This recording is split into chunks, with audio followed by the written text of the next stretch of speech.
Você já se perguntou por que o diabetes afeta metade de 1 milhão de pessoas em todo o mundo e quase metade delas nem sabe que está doente? Essa é uma doença surpreendente que muitas vezes passa despercebida. Ao longo desta série de 6 episódios, Explicou o Diabetes, nos aprofundaremos nos detalhes intrincados dessa condição generalizada. Hoje analisaremos o conceito de diabetes em termos simples, exploraremos seus principais sintomas e discutiremos como você pode se proteger. Talvez você conheça alguém com diabetes ou talvez seja pessoalmente afetado por ela. É muito de nós, sim. E é a história de um desses indivíduos que nos ajudará a compreender como o diabetes pode evoluir silenciosamente de uma condição inofensiva para uma potencial armadilha mortal. Vamos mergulhar no mundo do diabetes começando com a história de uma mulher chamada Lucretia. Lucretia, uma mulher independente em Tibete, subitamente fraca e perdendo peso. Ela estava sempre em movimento, nunca ficava parada, mas recentemente seu habitual estava diminuindo. Embora ela estivesse comendo bem, seu corpo parecia estar em constante fome. Ela notou uma queda repentina em seu peso, que inicialmente ignorou como resultado de seu estilo de vida agitado. Mas logo ela começou a sentir um cansaço persistente. Suas atividades diárias habituais tornaram-se difíceis. Ela estava ocupado o tempo todo e fazia frequência ou digestão. Ela iniciou a percorrer o corpo. Um enxame de formigas se reuniu em volta do banho da lixeira. Bem, foi uma visão estranha que a deixou desconfortável. Ela sabia que algo estava errado, mas não conseguia identificar o que era. Lucretia decidiu consultar um médico. Após uma série de exames, ela foi diagnosticada com diabetes. Foi um choque, mas explicou os sintomas que ela vinha sentindo. Sua súbita perda de peso, sede constante, micção frequente e formigas atraídas pela urina eram sinais clássicos de diabetes. A doença estava fazendo com que seu corpo morresse, mesmo. Embora ela estivesse comendo bem, seu corpo não era capaz de usar a glicose dos alimentos que comia, levando a níveis elevados de açúcar no sangue e na urina. Esta revelação repentina foi avassaladora, mas Lucretia não estava sozinha. Milhões de pessoas em todo o mundo vivem com diabetes. É uma doença silenciosa, muitas vezes passando despercebida, até que os sintomas se tornem difíceis de ignorar. A história de Lucretia é um poderoso lembrete da importância de reconhecer os sinais da diabetes. A detecção precoce pode fazer uma diferença significativa no manejo da doença e na prevenção de complicações. Os sintomas de Lucretia, por mais estranhos que parecessem, apontavam para uma doença conhecida há mais de 3.500 anos, o diabetes. Uma doença que afeta silenciosamente milhões de pessoas em todo o mundo, muitas vezes passando despercebida, até que seja tarde demais. Mas a história de Lucretia é um testemunho da resiliência do espírito humano, uma história que nos inspira a todos a tomar a nossa saúde nas nossas próprias mãos. Médica. O Egito, há mais de 3.500 anos, tratou pessoas com sintomas semelhantes aos de Lucretia. Sim, você ouviu certo. A diabetes faz parte da história da humanidade há milênios, deixando a sua marca em inúmeras vidas ao longo do caminho. Naquela época, a doença era um mistério, conhecida apenas por seus sintomas debilitantes. Era um predador silencioso e invisível, reconhecido pelo sabor doce da urina de um paciente, daí o nome diabetes mellitus, do grego, que significa passar, e do latim mellitus, que significa adoçado com mel. Nos séculos que se seguiram, a nossa compreensão da diabetes cresceu, mas a condição permaneceu um enigma, envolto no enigma. Era uma doença conhecida pelos seus efeitos, mas a sua causa permanecia escondida nas sombras. A luz da compreensão começou a surgir no final do século XIX. O ano era 1859 e 2 médicos alemães, Oskar Minkowski e Joseph von Mering, estavam à beira de um avanço. Eles estavam estudando o pâncreas, um pequeno órgão situado atrás do estômago, tentando entender seu papel na digestão. Em uma série de experimentos, eles retiraram o pâncreas de um cachorro e observaram a saúde do animal. O cão começou a apresentar sintomas assustadoramente semelhantes aos do diabetes. Ele urinou excessivamente e sua urina continha altos níveis de açúcar. Quando um pedaço do pâncreas foi reimplantado, os sintomas diminuíram. Foi uma revelação, um momento eureka. Minkowski e von Mering encontraram uma verdade que escapou à humanidade durante séculos. Eles levantaram a hipótese de que o diabetes estava ligado a um defeito no pâncreas, e estavam certos.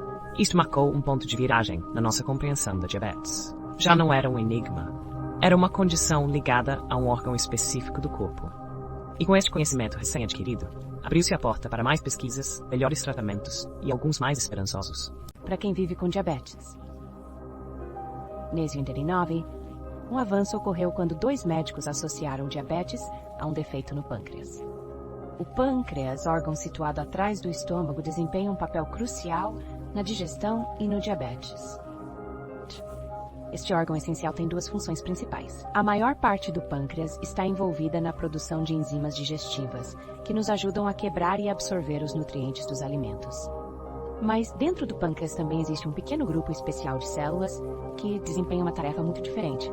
Essas células são produtoras de um hormônio, do qual você provavelmente já ouviu falar, a insulina. Para compreender completamente o significado da insulina, vamos examinar mais de perto o que acontece quando comemos. A maioria dos nutrientes dos nossos alimentos pode ser convertida em glicose, que atua como combustível para o nosso corpo. Essa glicose é o que é queimado dentro de nossas células para produzir energia, mantendo todos os nossos órgãos funcionando corretamente. Mas há um problema. Apesar de sua importância, a glicose não tem liberdade para entrar em nossas células. É preciso uma permissão, uma luz verde para finalmente entrar e abastecer cada célula do nosso corpo. Essa luz verde é a insulina. Minutos depois de comer, os níveis de glicose aumentam na corrente sanguínea. Em resposta a esse aumento, o pâncreas começa a produzir insulina. Quando há insulina suficiente, ela se liga aos receptores em nossas células, como uma chave que cabe em uma fechadura. Isso sinaliza as células para abrirem as portas e deixarem a glicose entrar. Em essência, a insulina atua como um guardião, regulando o fluxo de glicose em nossas células. Assim, o pâncreas e a insulina estão numa dança delicada, mantendo o equilíbrio da glicose no nosso corpo. Quando esse equilíbrio está técnico em breve, pode causar perigo. Se o pâncreas não produzir insulina suficiente ou se as células se tornarem resistentes aos efeitos da insulina, a glicose não consegue entrar nas células. Ele permanece na corrente sanguínea, levando a níveis elevados de açúcar no sangue, um fator-chave. Característica do diabetes.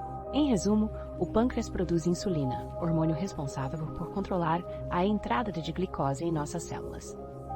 É esse papel crucial do pâncreas e da insulina que está no cerne da compreensão do diabetes. A insulina produzida pelo pâncreas é a chave para a compreensão do diabetes. Quando você come, muitos dos nutrientes dos alimentos podem ser convertidos em glicose, um combustível para o corpo. É como a gasolina que você bombeia para o seu carro. Sem isso, você não vai a lugar nenhum. Mas assim como o carro precisa de uma chave para dar partida no motor, seu corpo precisa de uma chave para usar essa glicose. Essa chave é um hormônio chamado insulina, produzido por células especiais do pâncreas. Imagine isso. Depois de saborear uma refeição, seu sistema digestivo decompõe os nutrientes, transformando grande parte deles em glicose. Essa glicose entra na corrente sanguínea pronta para abastecer seu corpo. Mas há um porém. Não é possível entrar nas células, é necessário ser insulina. Em resposta ao aumento dos níveis de glicose no sangue, o pâncreas entra em ação produzindo insulina. Como uma chave, a insulina desbloqueia as células, permitindo que a glicose entre e seja usada como energia. Isso mantém seu corpo funcionando perfeitamente e seus níveis de açúcar no sangue equilibrados. Mas o que acontece quando há um problema com a chave ou quando a fechadura não funciona corretamente? É aqui que o diabetes entra em jogo. Existem 2 tipos principais de diabetes, tipo 1 e tipo 2. No diabetes tipo 1, seu corpo não produz insulina suficiente. É como ter um criador-chave em seu Portanto, não importa quanta glicose esteja no sangue sem insulina, ela não consegue entrar nas células para ser usada como energia. No diabetes tipo 2, seu corpo não responde adequadamente à insulina. É como se as fechaduras das suas células estivessem enferrujadas. A insulina-chave não pode se explodir como deveria. Mesmo que você tenha bastante glicose e insulina, seu corpo não consegue usar a glicose de maneira eficaz. Em ambos os casos, o resultado é o mesmo. Um acúmulo de glicose no sangue, enquanto as células passam fome de energia. É assim que o diabetes se desenvolve. O diabetes se desenvolve no corpo não consegue usar efetivamente a glicose necessária para obter energia. Hoje exploramos o complexo mundo do diabetes, desde sua história antiga até sua compreensão moderna. Viajamos pela história de Lucrécia, cujos sintomas de perda repentina de peso, sede extrema e alto débito urinário levaram ao seu diagnóstico. Investigamos os anais da história, onde os médicos do Antigo Egito já tratavam pessoas com sintomas semelhantes há mais de 3.500 anos. A nossa exploração levou-nos ao pâncreas, o órgão que desempenha um papel fundamental nesta condição, produzindo a hormona insulina que regula os nossos níveis de açúcar no sangue. Nós devemos este.